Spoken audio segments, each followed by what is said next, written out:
आज शनिवार असल्यामुळे थोडं दुकानावर उशिरा झालो. अर्जुन भैया आणि विशाल मला न्यायला आले होते. विशालचा एक फॉर्म भरायचा होता आपल्याला. परभणी जिल्हा मध्यवर्ती सहकारी बँकेत 152 जागा निघल्यात. त्यासाठी त्याचा फॉर्म भरायचा त्याचा आणि त्याच्या भैयाचा नितीन भैयाचा एक फॉर्म भरायचा होता आपल्याला. दोघांचे फॉर्म भरून झाल्याच्या नंतर PC शटडाऊन केला. त्यानंतर आणि चिंगम होते. चिंगम खाली टाइमपास करत बसलो इथं. काय रिंगण झालं म्हणलं वातावरण खराब झालंय. आपण सर्दीन डोकं जाम केलंय. नुसतं गरमांग झाले. त्यात पुन्हा रिकामा दिमागात काय काय कडे धिंगाणा करतात हे मलाच माहिती. त्यानंतर आम्ही सनगावचे ग्रामदैवत असलेले आप्पास्वामी मंदिर येथे आलो. कारण की इथे सप्ताह होता. सप्ताहाचा शेवटचा दिवस होता. महाप्रसाद होता इथे. त्यानंतर अर्जुन, मी, विशाल आम्ही सोबत बसलो जेवण करायला. त्यानंतर इथे आम्हाला वाढायला गोविंदा आला. गोविंदा म्हणते समजणे वालो को इशारा काफी.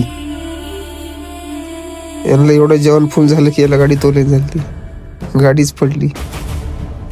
त्याच्यानंतर आंगले गरम झालं. चला आम्हाला थंड करू होता. बदाम शेक तरी थंड होते.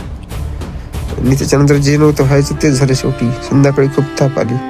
त्यानंतर आबासाहेबासोबत डॉक्टरकडे आलो. त्यांनी चेकिंग केल्याच्या नंतर खूप ताप आले म्हणतात आणि सर्दी पण खूप वाढली म्हणतात. कारण की वातावरणच खराब आहे. हे पण भाऊ किती सलाईन देते बघा. एक झाल्याच्या नंतर याच्यात सलाईन मध्ये इंजेक्शन टाकतो. त्याच्या चाललं भाई बस झालं. मला दसरा गेलाय. मी येत नव्हतो दवाखान्यात. यांच्यामुळे यावं लागलं.